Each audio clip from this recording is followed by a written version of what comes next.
and explore what it is to be leaders in your church and servants in your church. Clear our minds of the busyness of our weekend and our weeks ahead, and open us to hear what you have to say to us as we seek to learn together. In your Son's name we pray. Amen. So I wanted to start off with a little explanation of next week. Instead of having one session together, we're going to do the informational meetings for the committees. And Jim and I need to polish up some final details of when each committee will actually be doing their breakout session.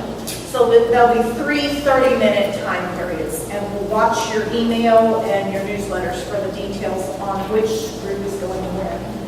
If you're on the Deacon Nurture Council side of things, what I'm recommending is come to one, even though you may not want to serve on an additional committee to the pastoral side of the world. Hearing how the committees are going to function and how that connectedness is going to work, I think will be beneficial. So I didn't run that past Jim. Does that sound like it makes sense? It sounds good. Only other comment is if you're signed up for more than one committee, you may need to prioritize in case 2 of your sign-ups are running at the same time. So you're welcome to come to all the information time periods and learn about all of them.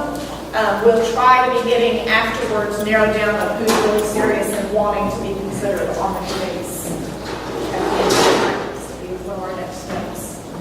So that said, tonight's focus, we're going to start looking at deacons a little bit and what deacons are and have been in the PCUSA. And then after that, we're going to flip to just some characteristics of leaders in church life. So, deacons is the second oldest position created in the church, and they were in the growing church in Acts. The disciples needed help because they just couldn't get it all done. So the word is actually diakonos, and I put in here because I think it's really interesting. That's the lowest level of person in their community. We don't like to think of deacons here that way, but they were the slaves who waited on tables. The waiters and waitresses were the deacons. Yeah. A lot of us have restaurant experience, so that's where that word came from. And then it was set so that others could do the work of praying, preaching, but then the role also expanded because Jesus was a servant leader himself. And so it didn't stay the expectation of the lowly. That was seen as the leader in the Christian church also. As can be seen by the next line there, Stephen was the initial leader of the deacons. So martyrdom isn't required. But he's not. Sometimes people just throw rocks at you. There's nobody throwing rocks at our deacons. But, Stephen did far more and is known for far more in the church than a simple, cleaning up behind people type job, even though that might be the impression some people get. I thought this scripture reference was interesting, the 1 Timothy 3:8-13.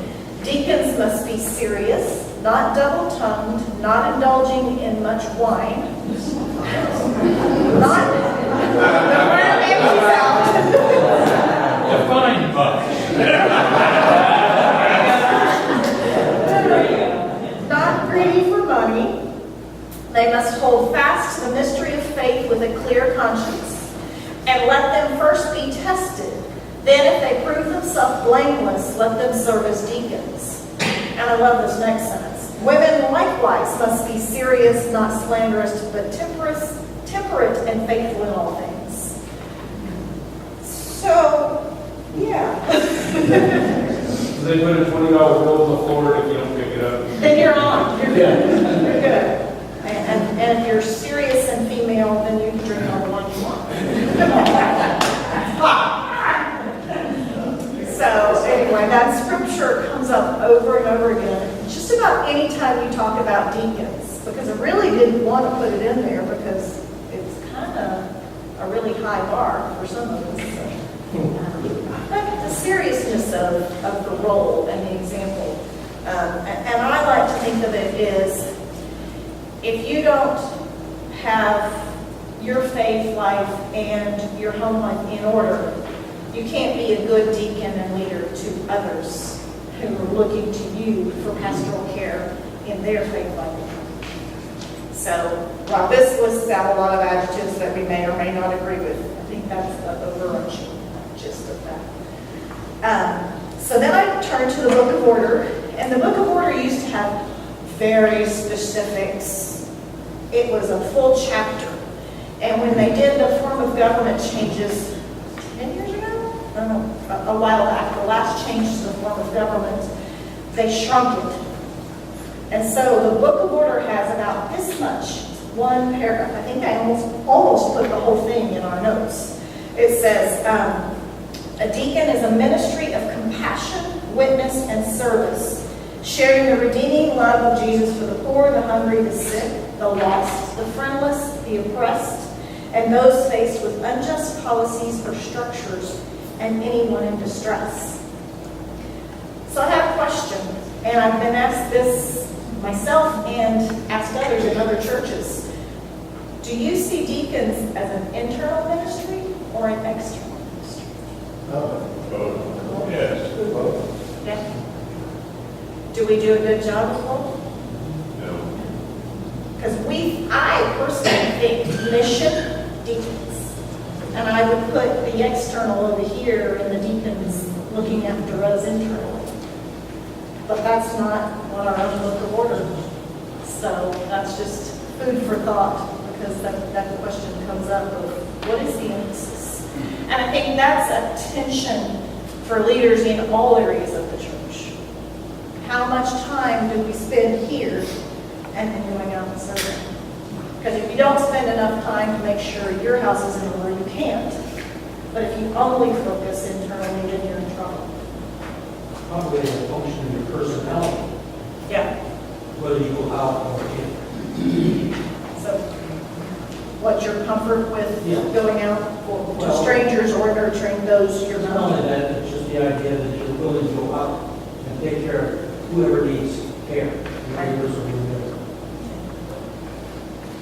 Is it not both if you're a deacon and you have a parish and a lot of members of your parish aren't actively coming to church every week? And is that not somewhat both? Yes, they're members, but they're maybe not actively participating in the body of the congregation, and so you're also trying to reach out to them, which is what, when deacons first started, that's kind of what they were trying to do. Yeah. So then the Book of Order adds some more adjectives. Deacons are people of spiritual character, honest repute, exemplary lives, brotherly and sisterly love, sincere compassion, and sound judgment. Huh. The bar keeps getting higher. Yeah, the bar's pretty high for deacons. And I think that the next sentence explains it. The Board of Deacons serves under the authority of the session. And if the Board of Deacons doesn't exist, it's the session's responsibility to do these things too, because it can't be held just by a couple of pastors. No matter, it's not possible to do a thorough job. And I think that in a relational church, you want more people than just your pastors involved in pastoral care. So if you don't have deacons, or you decide to get rid of deacons, elders, get ready. So it's also interesting because the role of deacon historically has been different. I grew up in Northern Presbyterian Church, and it's always pastoral care arm. Traditionally in the Southern Presbyterian Church, does anyone know what it was? The Building and Grounds Committee is where I grew up as a deacon. It was trustees. Yep. It was the trustees. And so there's still some leverage about how you can divide that out. They're the caring arm of the church, but they can also be ordained into other responsibilities. They didn't want to force the churches, those of you who were here last week, in Tom's diagram, where we divide and we divide and we divide, they tried to keep that compromise so that the churches that were used to the deacons serving in a trustee role didn't have to get rid of that. They could do both. So I think that here, and I'm still learning, so y'all probably know more than this about this than I do, but we have parishes that we divide the church into based on demographics. From what I can tell, and y'all tell me if I'm wrong, there's choir, young families, seniors, and are there other? Quilt ministry. Quilt ministry has one. So, before that, it was divided out geographically by folks who lived near one another. And then some churches divided just alphabetically. Yeah. And Could I ask a question? I don't want to hijack your presentation, but are all of you in virtual parishes and aware of who your deacon is? No. How effective, we're on a kind of learning curve. How effective do you find the virtual parishes? What are the positives and negatives of the virtual parishes as they exist at the moment? What are the positives, first of all? Amy? Well, I think right now, all you have to do is get contact like twice a year from your deacon. That can be a phone call, it can be in person, it can be by note. Whereas when we had the parishes, we got together, we had dinners together, different things like that, to try to get to know each other. So that was a real positive from a relationship level standpoint. But that never happened at the regional church. I mean, that's why there was not. It's already eliminated. It's already eliminated. Yeah. So I've enjoyed being a member of a virtual parish. I'm a deacon for parents with young children. All right? Which works well for me because I teach godly play. And I get to interact with those people on a more personal basis. So for me and for my little parish, it works. I don't know that that's true for all of them, but for me it works. And if you don't hear from your deacon, then it doesn't work as well. Well, what we found is that it wasn't really thought through thoroughly when it was put into place. So there were a few groups that it made sense. The godly play, the children, the choir. And the rest of the folks that were not a part of any of those groups were lumped by age. Right. So those big groups of the people that are from 40 to 50, 50 to 60 or whatever, could be living all over the Metroplex and have no communion of any kind. Ever was a deacon limited by territory? Yeah, divided up. There used to be a map in the hallway, laminated map to help you know what parish you were in and when it was something you see. But it was constantly evolving. They constantly tried to look at themselves. How can we do this better? How can we, because like what they said is, for some, a virtual thing works better than geographical and vice versa. So you're trying to do everything for everybody and trying to have one model that fits everybody, and that's not necessarily the way it's going to work for everyone. So you need probably a bit of all of it. You need the geographical, you need the virtuals, you need all of that, because with changing pastors and leadership, there was constantly new ideas being tried. And people were open to trying to improve that relationship. I was just going to say, I'm one of the deacons. Fortunately, I don't know, I have like 6 people on my list, and I don't seem to know more than 5 people. Like someone said, the only thing I've done is to send cards, maybe send email, except for the one lady that came to me and said, hey, thank you so much for your card. And Then you make a So face with the that was name. much, one face at least remained. So it's, sometimes I have to ask myself, am I really, maybe there's something I'm supposed to be doing that I don't know what to do, or how, what's a more effective way? I mean, back where I'm coming from, I was an elder and I was assigned what we call a district, what you call parishes here, right? Yeah. I was assigned a district, and as a district, I was like a district pastor, and my members come to me first. I mean, I meet them first. I fellowship with them. We have one day in a week where we meet, or so, whatever is convenient, but we know ourselves one-on-one. If any of them have anything that has to go to session, I have to be the one to present it at the session and all that. So, but I'm still studying the system here, and I'm just like 3 years here with the congregation, so I'm still studying the system, and I'm glad we're taking this matter up, because I actually want to ask, are there better ways of, handling these groups as a deacon? And I think Jim and I's plan, as we reactivate the Board of Deacons, have meetings, get the new class examined, trained, and ordained, installed, this discussion will be the first thing that we start digging into a little bit more. And you know, the issues that we were doing as agents that we were doing was sending in notes to our.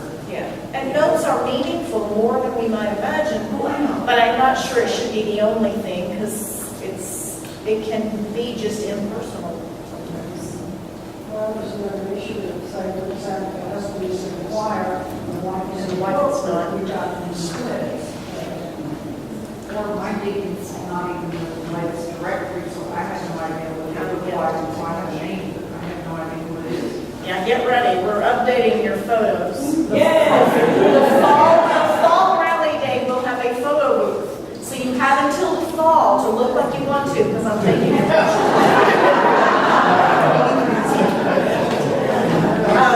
I do know one of the things, new members, or if we have a pastoral care call that we get, Becky helps me always contact and Glenn, help get out to the deacon when someone in their flock or theirs needs assistance. Another piece of this that Laura just talked about a little bit that we need to emphasize is that we are more than willing to provide a level of pastoral care that you may not have had for a while. To provide that care effectively, we need to be in an information loop.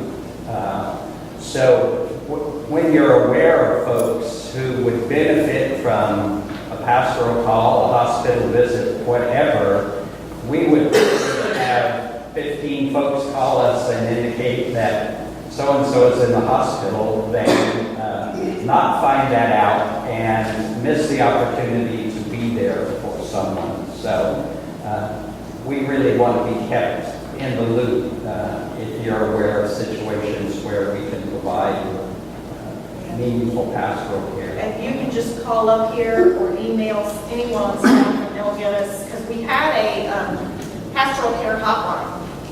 And I monitored it for 3 months, and I got 6 vendor your bill's overdue calls. So we discontinued that, and we're searching for better ways to stay connected.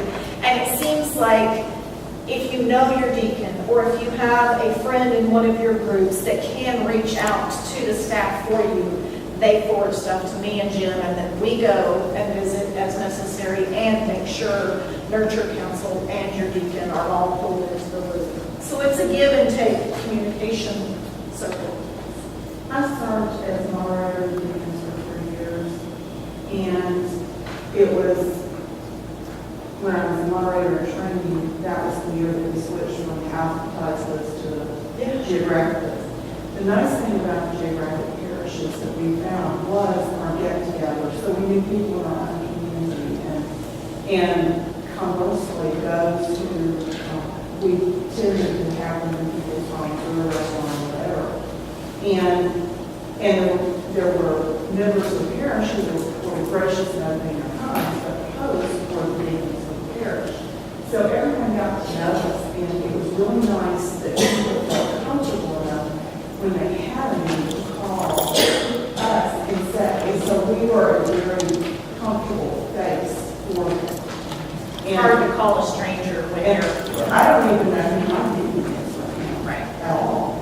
And I think that I'm going to pick on young adults, but not really. At my last church, I went to the young adult small group gathering, the equivalent of a parish. And I walked in and I'm like, y'all are all my age. What is the average age in here? 48. Oh.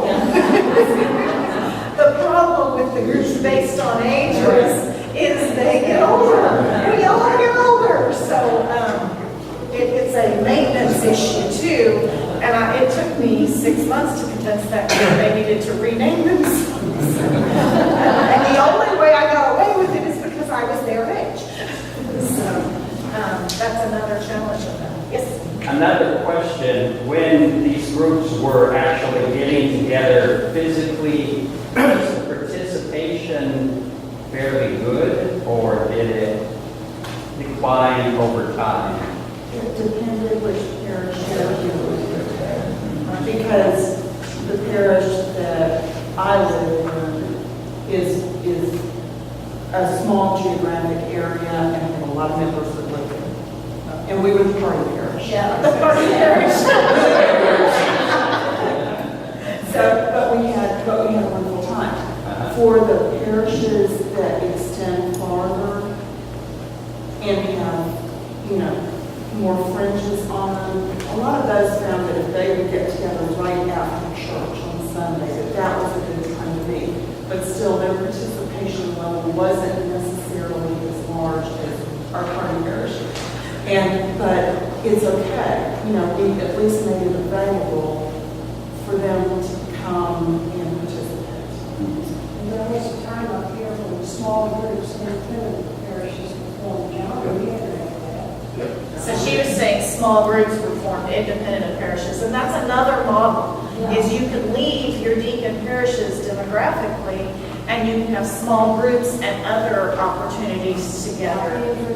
And then just more opportunities to branch out from, like if you're a choir member and that's awfully comfortable and y'all have a lot in common, it may be a little harder to branch out. You have to be intentional about finding ways to. That's one of the detriments of doing it by our interest groups, is we tend to just start to focus on that group only as our church type. Well, one of the advantages of the small groups she's talking about is, and we had a really strong effort to get those going for a time here. And we had quite a few. In fact, Anita and I led several, we went 3 or 4 weeks at one time. You break off from a group and go form another and do that. And we did. And the thing was, that was part of the communication thing, because if someone in that little group, 10 or 12 people, was sick or something, then you could relay that way to the pastor or the deacons or others, whoever needed to. I think there's still a lot of those small groups that still meet, but then people that have come along since Right. just really aren't And part of that's it. the catch-22 of the small group. If your small group bonds and you develop those close ties and you can have really deep conversations, how do you add new members, or when should you, or should you become parts of other opportunities as well? But I think regardless of the model that you use, whether it's small groups, virtual communities, physical communities, it's that communication piece that is of prime importance. For you to do anything, someone has to tell you that there's a need. If for me as a deacon to respond to a need, I've got to know it. That doesn't exist in a vacuum. And we need to say, yes, it's okay to call you. Now, please do, in fact, call me. Right? Because unless we know, we can't respond. And I've heard many times, well, you didn't call. I didn't know. Right. Well, and I think that may be our communication challenge with the deacons starting up, is how am I supposed to communicate, both as a deacon and as a member back to my deacon? We don't have that. been a harder learning curve for me and Jim, but for everyone else too, because it morphed and changed and then disappeared and tried to come back. Nurture Council is doing an amazing job of operating in that vacuum. But you can't operate in a vacuum perfectly forever. So. And yet communications today is so much easier than it ever has been in the history of mankind. It should be, yes. I mean, But everybody has a different style, so, but we can work with that because we've got lots of things available to us. Are there other deacon questions before we move on to Acts leaders? So there's this other group called the Stewart Ministry, where they Stephen Ministries. Thank you. Sorry. Does that group work with the deacons? in some way? There, right now, the Nurture Council is what I would call the pastoral arm of this church that's the most active and still fully functional. And Stephen Ministers is one of the ministries of the Nurture Council. And people go through training for Stephen Ministry. I'm getting in trouble here. Do you want to describe it? Sure. Stephen Ministry is intended to be a confidential ministry, so we don't respond to anyone because no one really knows who they're dealing with. And so part of the auspice of Stephen Ministry is if someone is in a hurting situation, depressed, grief-stricken, whatever it is that they've got, and they request to meet with somebody once a week, we can do that. If Laura and or Jim want an update, we will give them one. If they don't request one, we don't. But we wouldn't necessarily report to anyone because we can't really tell you what we're doing or who we're doing. That's for the safety of the person we're meeting with. Okay? That's the only downside, kind of what we use. What I always say, some of our best stuff is done in open. Most of the best stuff we do, no one knows about. It's a by request ministry. It's not one that you're necessarily. So if you were to come to me and say, I'd like to have a Stephen ministry, I would ask you what for and what's the deal, and we would assign you another male counterpart. Okay? But we would not go through the deacons or through anyone else. Now, I question Laura or Jim and say, do you know anything about this person or do you have any advice on this situation? Most of the best Stephen ministry cases, quite honestly, come through the pastors to us.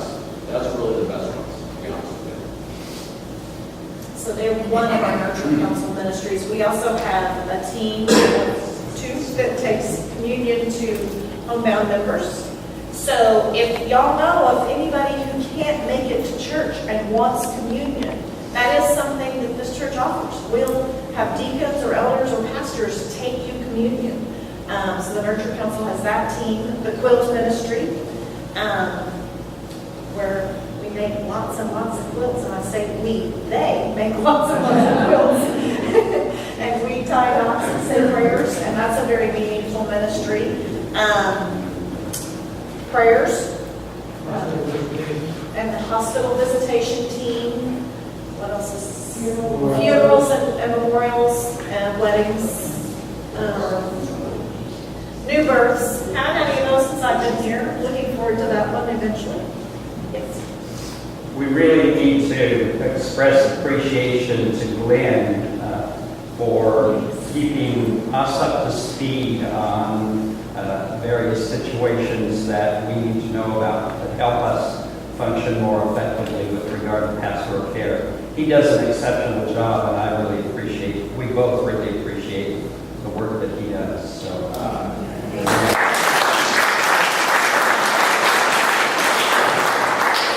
if you don't know what that job is, he knows every prayer concern, and he tells Jim and I most of the time what our prayer needs are. There's a group that prays, is it 4 o'clock Sundays? So if you want 4 o'clock on Sundays, if you want to be prayed for or be a prayer. Yes, sir. We not only take the prayer request and turn it into the service, but if anybody wants to come at 4 o'clock and be prayed on personally, we will take time to do that before we get into the. And that's in the parlor? Yeah. So I was amazed at those ministries that even without coordination from the structure and organizational structure, those are thriving and doing well in our community.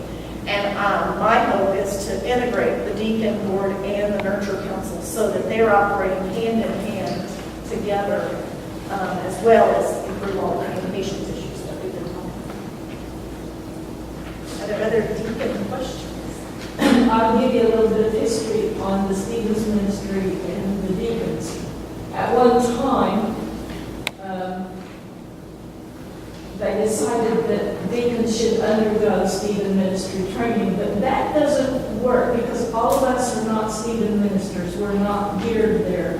And so I think there was a little bit of tension because deacons thought, well, now I have to go do Stephen ministry training, and that doesn't necessarily work for everybody.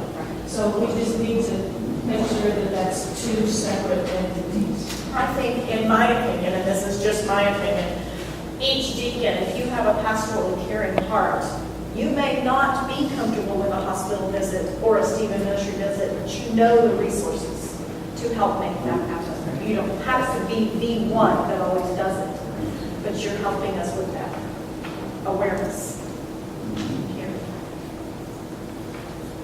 And where we are with deacons, I know, how many people are active deacons? How many people are about to be? Okay. We sent out messages asking those specific people to come tonight because there is a training session Thursday night for the about to be's, and then we will reactivate that board and start really diving into these specifics to know the best ways for this church. Yes? Is it Thursday for all the deacons? Or is it just for All of the deacons are welcome. The new ones are required. So, we're happy to have everybody here. So, and it's an open meeting. If you want a deeper look at deacons, you're welcome to come to that as well. But it will be specifics of in the process to becoming a Presbyterian leader. You get elected, but then you also get trained, examined, and then either ordained or just installed. And so this Thursday, the deacons will be given what their exam will be. And so then we'll schedule the actual examination and installation services.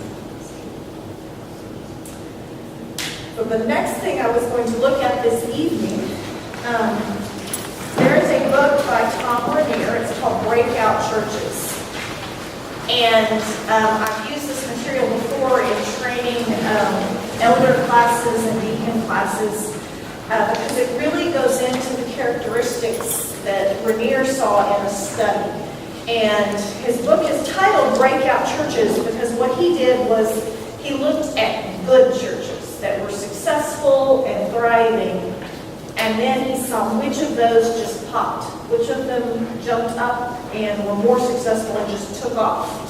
And he studied the characteristics of the leaders and what he called those breakout churches. What does it take to move from good to excellent in your leadership? And it wasn't him like defining the requirements, but more studying the characteristics and the trends that they noticed at the churches that just excelled amazingly.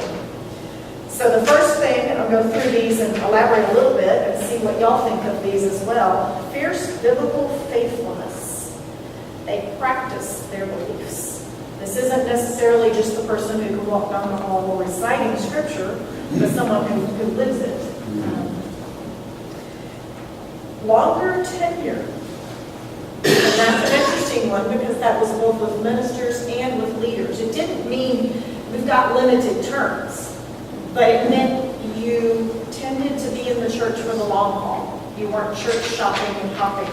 And that's a little harder in our culture because people move, we're more mobile society. So I think they say the average tenure for a pastor is 7 years. Is that right? Wow. And an associate's 3. So the breakout churches, it was always long.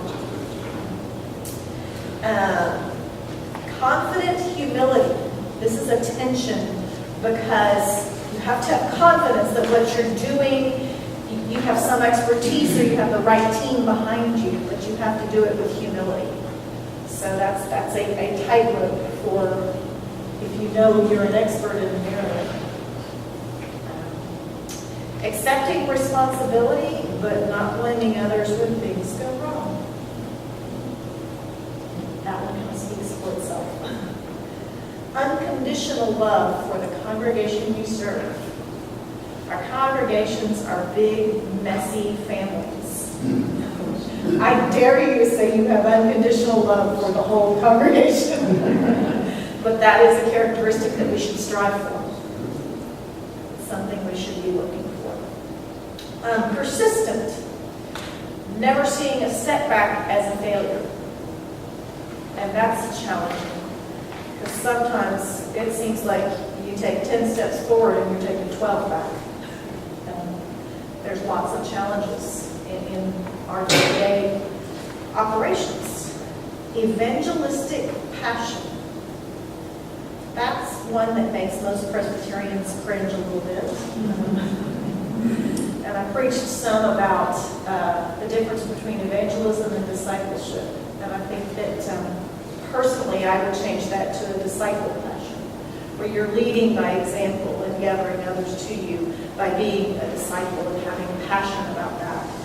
But you also, at the same time, can't be afraid to say, I go to a great church, come visit. You don't have to stand on the corner and hand out pamphlets, but you do have to be willing to spread the word about, hey, this church is good. Because one of the questions that I've heard asked of leaders is, and I'm asking, is if Grace Presbyterian Church closed tomorrow, what do you think the community would be missing? What would they say? What would they notice?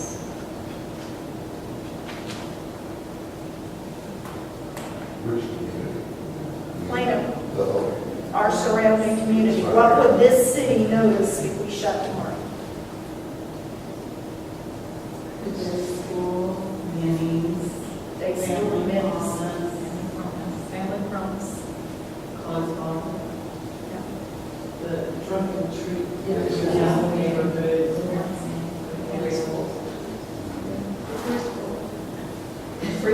Preschool's a big one.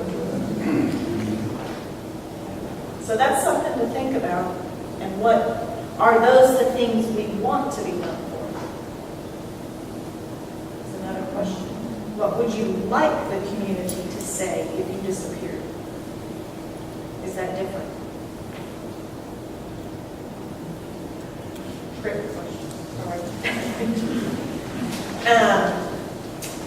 A wake-up, and the last one, concerned about their ministries beyond their tenures. It's really hard to do that with sometimes. When you're rolling off session, phew, I don't have to deal with that XYZ that's coming next. But it's much better if you're still involved and concerned, even if you're not the one responsible anymore.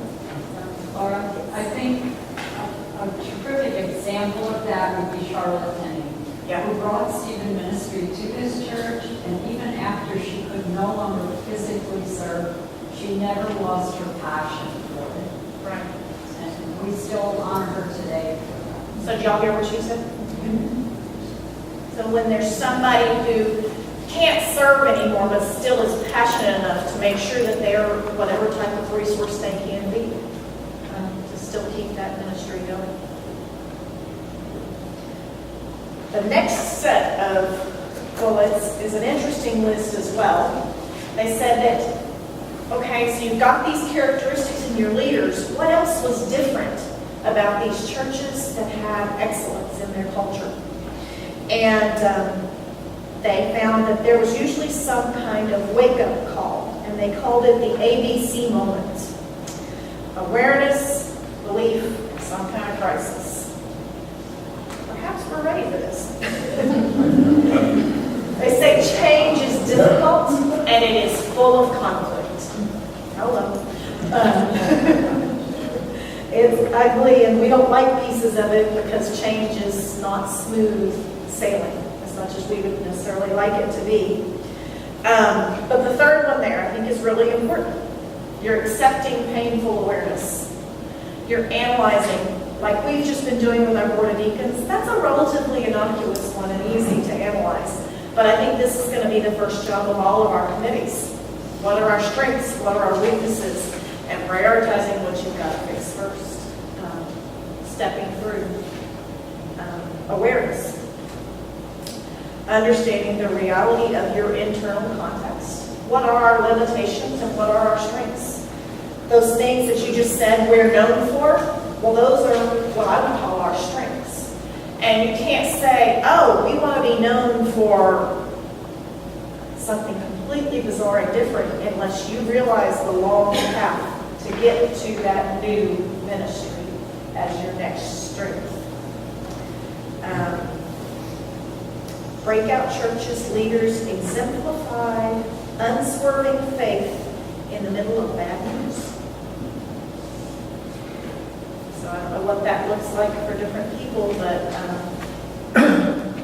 it's not necessarily always spinning it so it looks happy, happy, joy, joy, but still remaining faithful and having hope of where things are going. Wake-up calls are life-changing, and breakout churches don't return to the status quo. Every church I've ever worked in. But that's the way we've always done it.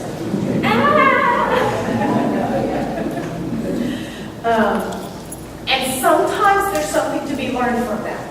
So I want you to tell Jim and me that, but then I may say, okay, we're doing it this way now. We're going to try some new stuff and offer improvement, but we're not going to reinvent every wheel.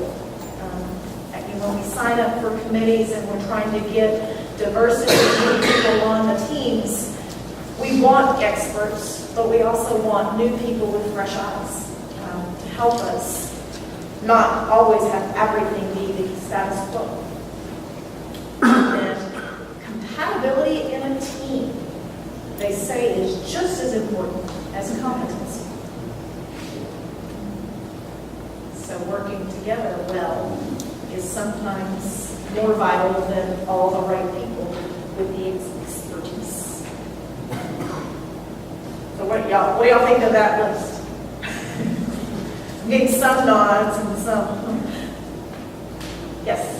Well, one of the only things that I would say that I think we can deal with, because I think in our zeal to try to fix something, we try to destroy something else. And the example I would use is that think back what we tried to do when we brought Brian here. A couple of things we did, a couple of people here on session at the same time. We went through and said, what do we do well? And we said, geez, we think we're really prayerful people. And we said, we think we've got a great music program, we've got a great youth program, we looked at some different things that we thought we did well. So what we did is we said, okay, so these are the things we want to work on. And I think what we did is we forgot what we were good at, and we just started going after all those other categories of things that we weren't good at. And in the process, we destroyed a lot of things we were good at. So relationally, this church was stronger 10 years ago than it is now. And I think it's because we said, oh, that's already there, we don't need to worry about that. The church is already relational already.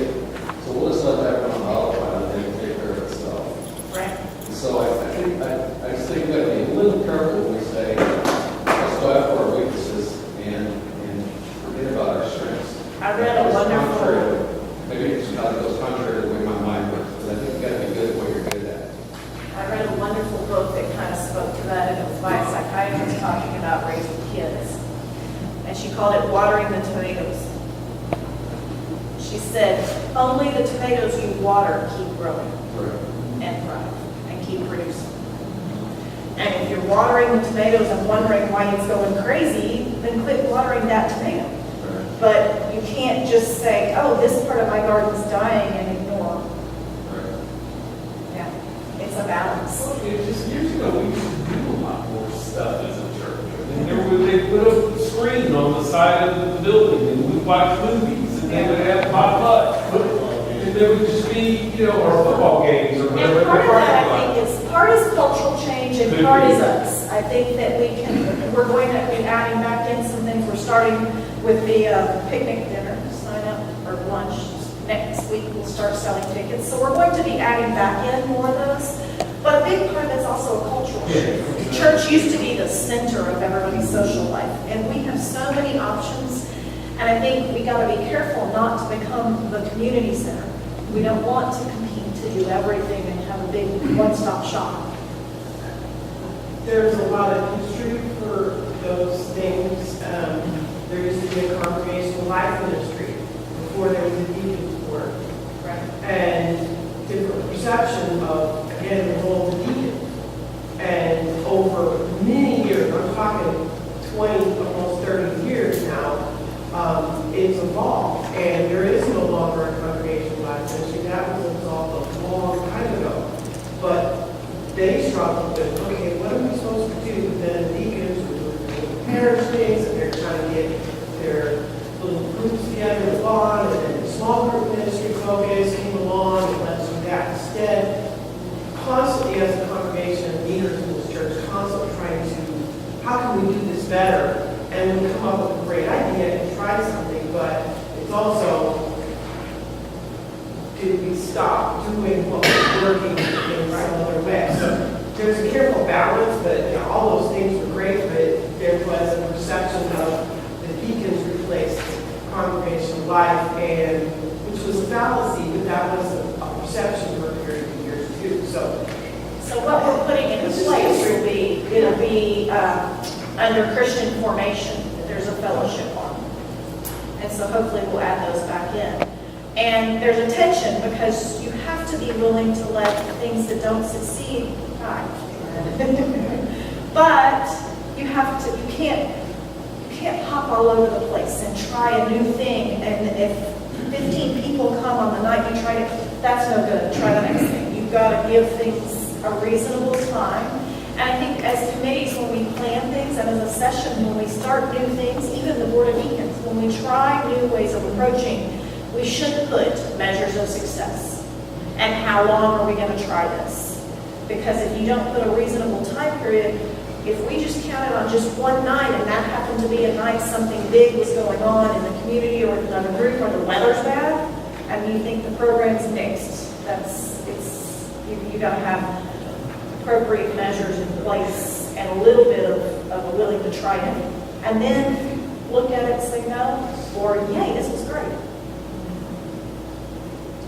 Some of the problems I think that we've seen over the years is the change in communication with the congregation. A lot of things we did away with, like the newsletter, just messages from the pulpit, restrictions were put on how many announcements you could have, and restrictions were put on how many pieces of paper you could put into the, so that we have all these great things, but they weren't advertised well enough. People said, oh, I didn't even know you were doing that. Right. So I think we need to be really, really persistent in getting the message across. If you're having, a potluck, or you're having, people need to get it from many different sources, not just one.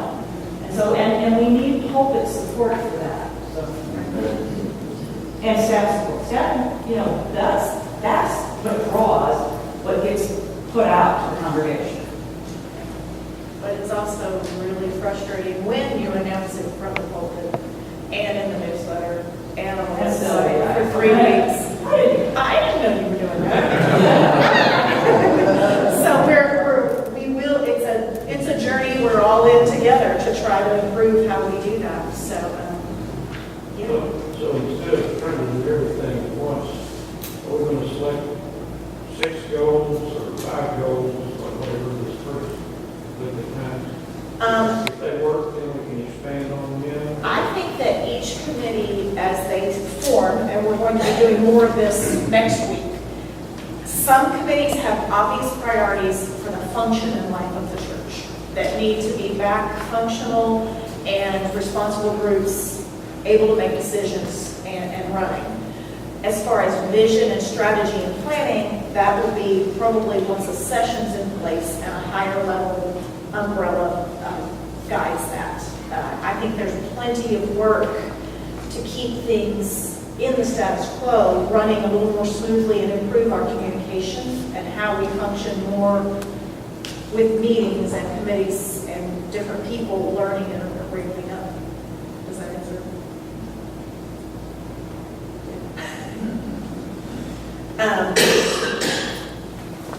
Other questions on those? So the next things, the 4 characteristics that the breakout churches listed with leaders.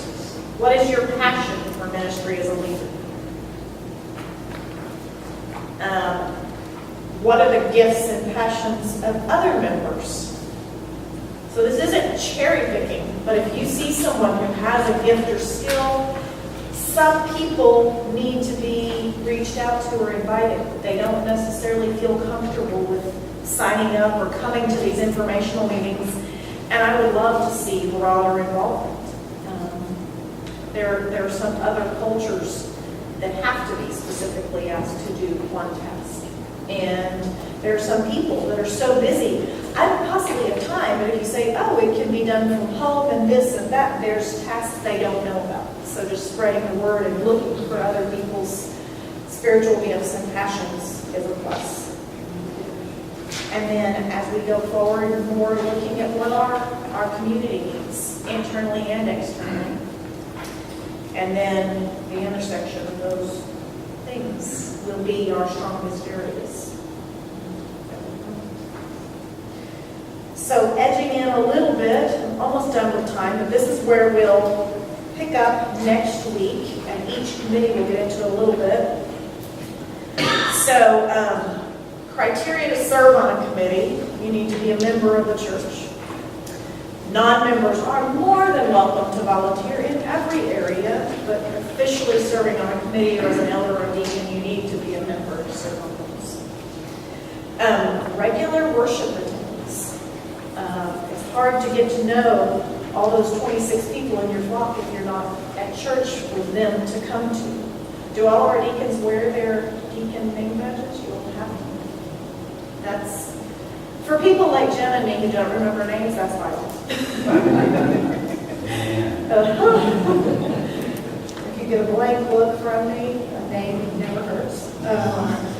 And you need to sign the attendance. Yes, signing in attendance.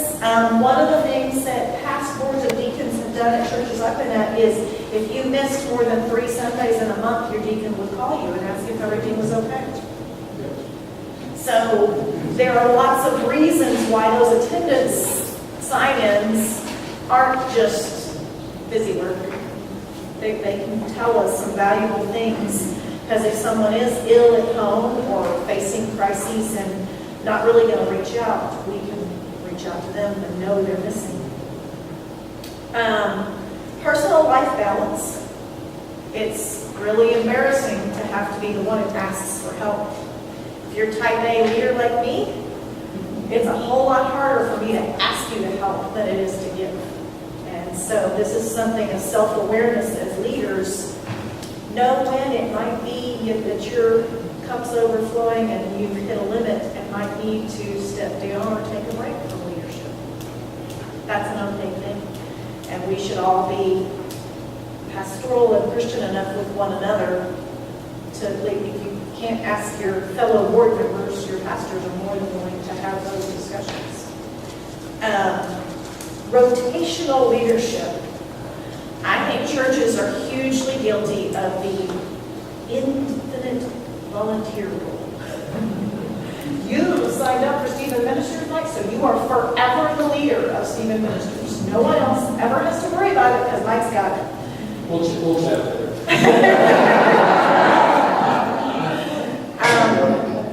And this was advice I actually had to give to my mother a long time ago. She refused to resign from being in charge of the seniors program because no one else would do it. And the advice I gave is, it's time for you to resign if that's no longer feeding you spiritually and you're just doing it because no one else will. If you quit and that ministry dies and no one else steps forward, then it was time for it to die. So I give you all permission when you're done with a role, take a break, be done, pick up something else, or just take a break, because rotating through is a healthy and good thing. If we're not asking you year to year on the yearly roles, tell us, because we may not know that you're indefinitely in some type of volunteer position. Partnership with staff liaisons, with our deacons and elders.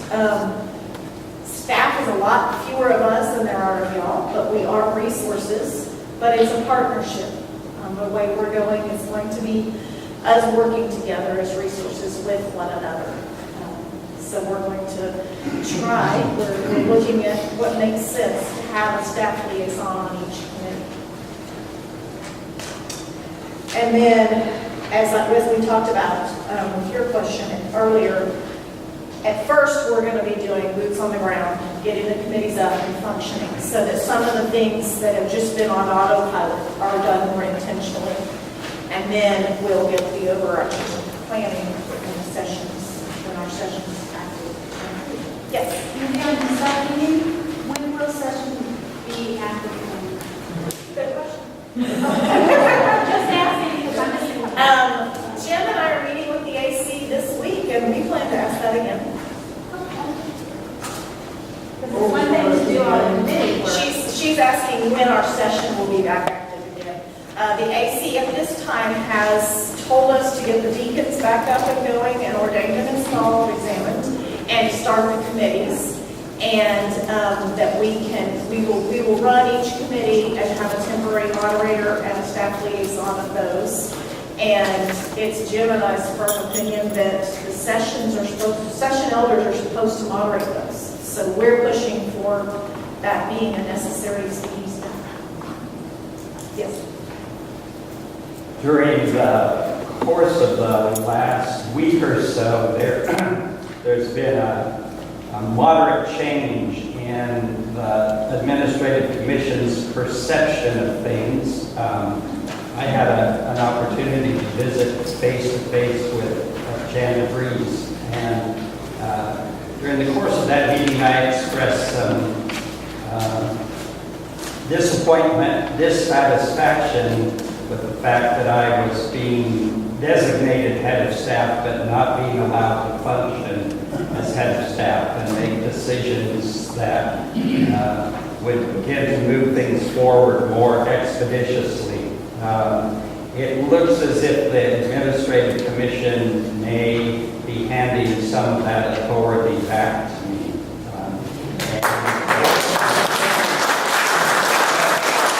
Notice I said it looks as if. But I will say that one of the things that reinstituting the session is going to depend on is getting committees up and running effectively. And the important aspect of that, two important aspects out of all of this. One is, if you're considering signing up for a committee, this is a boots on the ground assignment. This is not coming to a once-a-month meeting and making decisions for somebody else to implement. This is doing the actual work alongside staff and pastoral leadership of the congregation. That's extremely important.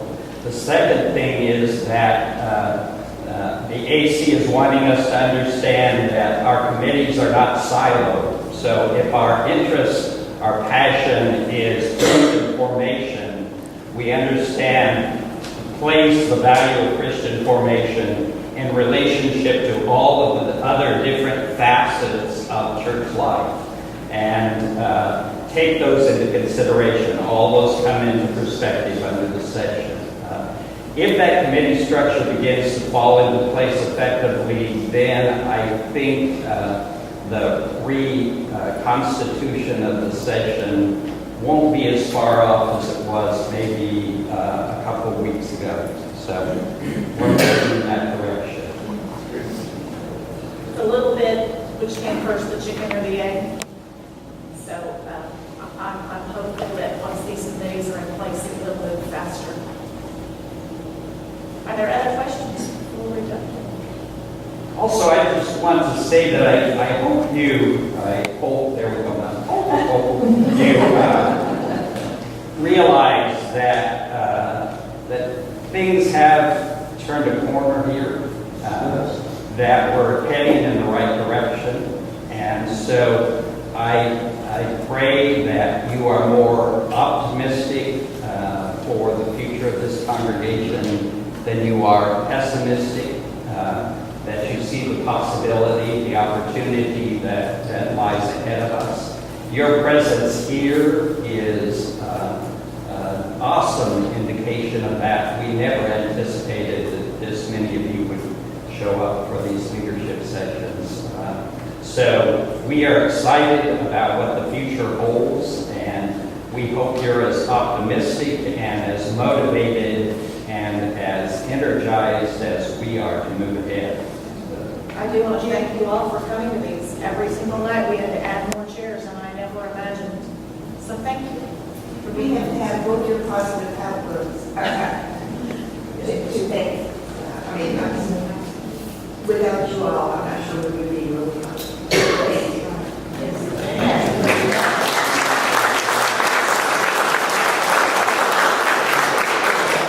So are there any other questions?